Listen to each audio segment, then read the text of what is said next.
අපි සූදානම් වෙන්නේ අපේ chef Mark එක්ක බොහොම රසවත් ආහාර දෙකක් පිළියෙල කරන්න. මට පේන විදිහට ඉස්සෙල්ලාම අපි හදන්න යන්නේ වෙරළු නෙක්ටා එකක්. ඊට කලින් good morning chef. අයබෝවන් good morning. අයබෝවන්. ඉතින් කියන්නකෝ ගොඩාක් දේවල් අද ටේබල් එකේ ලෑස්ති කරගෙන තියෙනවා. ඉස්සෙල්ලාම drink එකකින් පටන් ගත්තොත් හොඳයි නේද?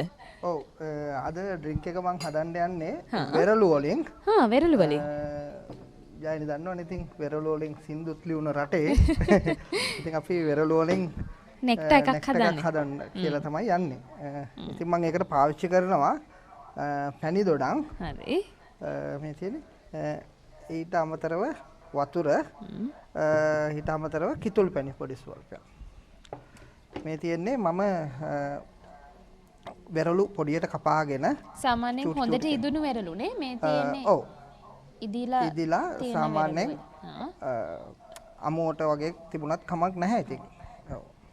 අපි ඒ ටික බ්ලෙන්ඩ් කරගන්නවද? හරි. එහෙනම් ඔන්න පළවෙනි පියවර වෙරළු ටික කපාගෙන බ්ලෙන්ඩ් කරගන්න එක.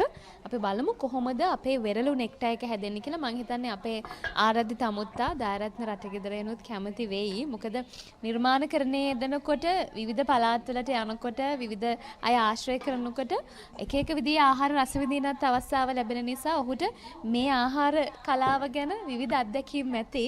අපි බලමු අද මේකට ලැබෙන ප්‍රතිචාරත් කොහොමද කියලා. හරි. අපි දැන් මොනවද දාගත්තේ? දොඩම් විස ටික දා ගන්නවා. හරි. ඊට අමතරව Tamanට අවශ්‍ය ආකාරයට වතුර ස්වල්පයක්.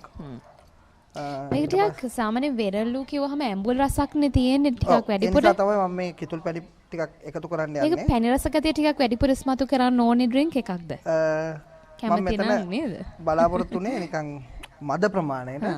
ඉතින් කාට හරි ඕන නම් පැණි රස වැඩිපුර දාන්න ඕන නම් දා ගන්න පුළුවන්. හරි.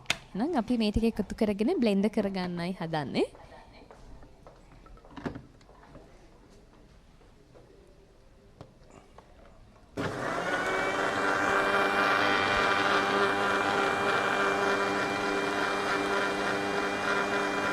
ගොඩාක් වෙලා බ්ලෙන්ඩ් කරගන්න ඕනෙත් නෑ. සාමාන්‍ය වෙලාවක් විනාඩියක් විතර එච්චර ගියෙත් නෑ නේද? විනාඩියක් ගියෙත් නෑ. මේ තියෙන්නේ? දැන් හොඳට ඩ්‍රින්ක් එකක් විදිහට තියෙනවා නේ. ටිකක් උකු ගතිය තියෙනවා. කාට හරි ඕන නම් මේක පෙරන්න නැතුව පාවිච්චි කරන්න පුළුවන්. මෙතන ඉතින් පෙරනවා. ඔය දායනත්න සර්ට අපි මේ chef ගත්තේ නාරංග දොඩම්ද මොනවාද නේද? දොඩම් නේ. අර පැණි දොඩම් වල පැංගිරි සුවඳ ඒ දොඩම් සුවඳ හොඳට දැනෙනවා. ඒ වගේම වෙරළු වල ඒ ෆ්ලේවර් එකක් දැනෙනවා. රසත් ඒ විදිහටම ඇති. අපි බලමු. ඊට පස්සේ ඔන්න අපි වෙරළු නෙක්ටා එක හදලා ඉවරයි. ඊට පස්සේ අපි යන්නේ chef ඉන්දියාව පැත්තට.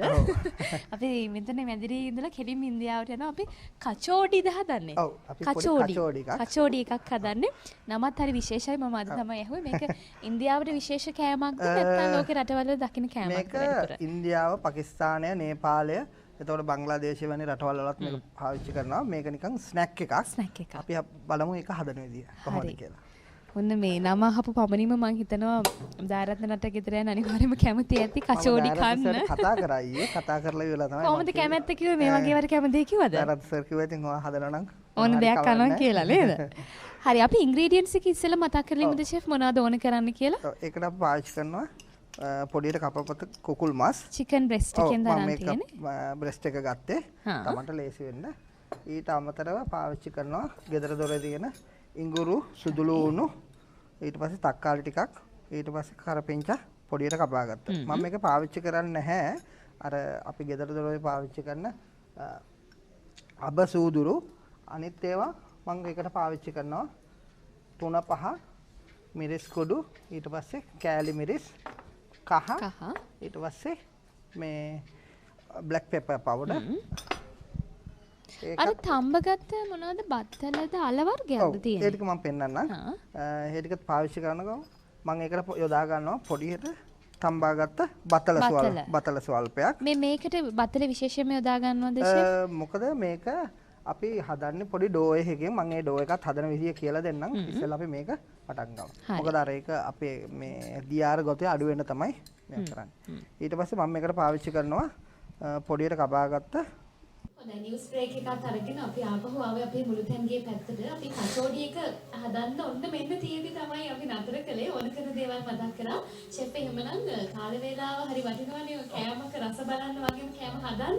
අපි ඉක්මනට පටන් ගමු. මොනවද අපි එකතු කරන්නේ? තේල් ටික රත් වෙලා තියෙන්නේ.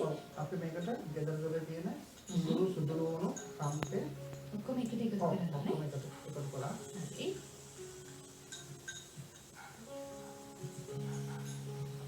අමතරව චිකන් ටික චිකන් පොඩියට කපාගත්ත චිකන් ටික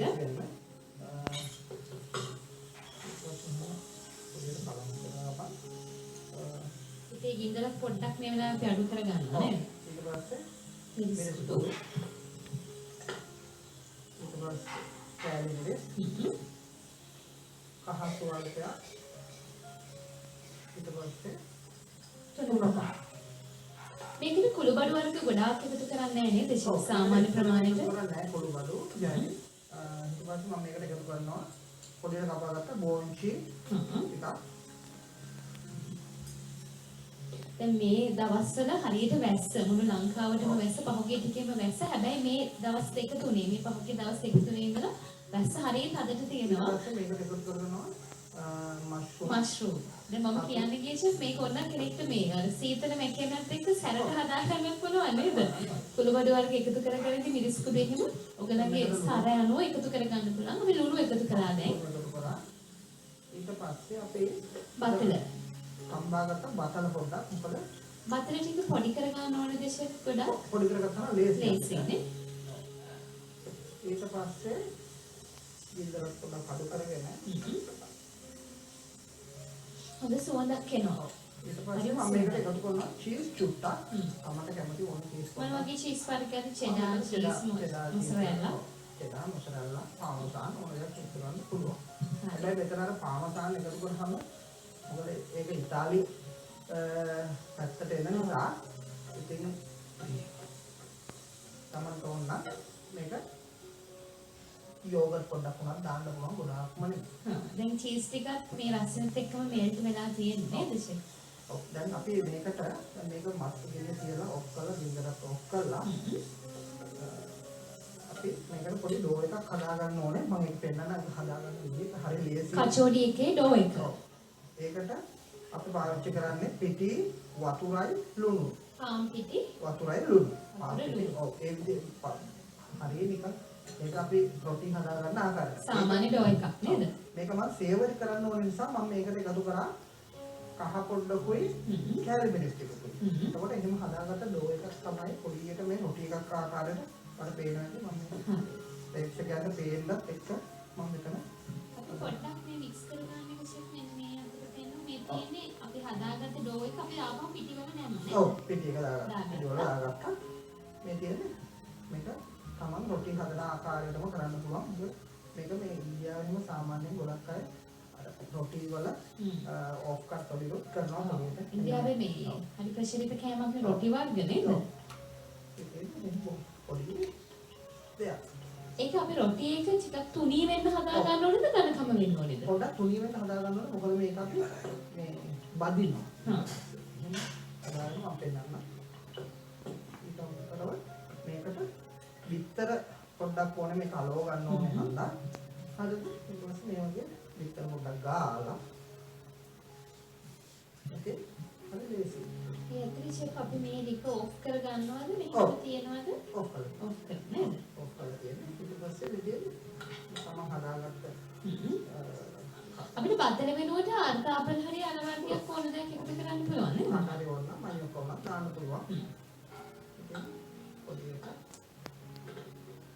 මේ ආකාරයට අපි හදාගත්ත පේස්ට් එක අපි හදාගත්ත රොටි එකට එකතු කරනවා. දැන් තාම මේක කචෝඩි උන්නේ නැද්ද? ඒ කචෝඩි තාම නෑ නේ.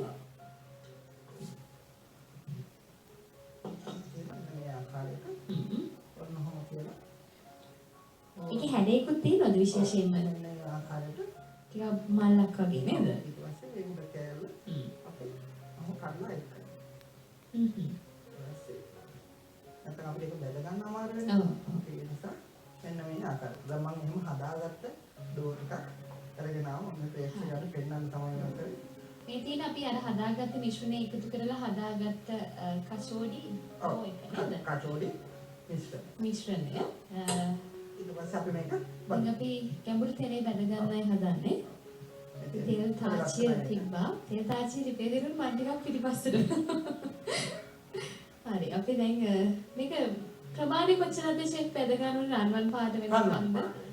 මේක අපි නිකන් අර අපේ ලංකාවේ කන්නපත්. හරි. ඊට අමතරව මේ වැඩි වෙලාවක් යන්නේ නැති දෙයක් නේද? අපි හදාගත්ත නෙක්ටා එක. හා. හරි නෙක්ටා එකක් තියෙනවා.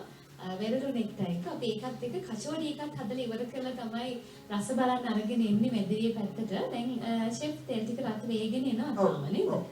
දැන් සාමාන්‍යයෙන් තෙල් මේ ගානේ රත් වෙලා තිබුණොත් මද ප්‍රමාණය රත් වෙලා තිබුණොත් මේක දැම්මට හරියන්නේ නැහැ නේද? හොඳට රත් වෙන්න ඕනේ. ඔව්. මේක අර ක්‍රිස්පි ගතිය නැති වෙනවා එතකොට.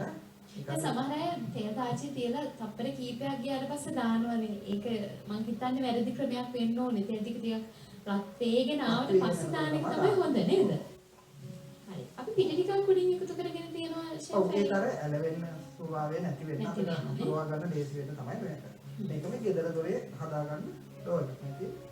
හරි ලේසි පිටි වතුරයි ලුණු. ඊට අමතරව මම පාට වෙන්න සේවරි වෙන්න පිරිසිදු සහ කහ එකතු කරා. දැන් මෙතන හැදෙන කචෝඩි මැදිරියට ආවම රස කොහොමද කියලා බලාපොරොත්තු වෙමින් ඉන්න බව මට දැනෙනවා. කොහොම වුණත් ඉතින් මේ ආහාරවල රසය බලන්න අවස්ථාව තියෙන එක ආරාධිතයාටම තමයි. අපි ඉක්මනින්ම හදාගෙන එන්න. ඉක්මනින් අපි කචෝඩි ටික බැද ගන්නවා. එකපාර අපිට කීපයක් දාගන්න පුළුවන් ලොකු තාච්චියක් ගත්තොත් නේද?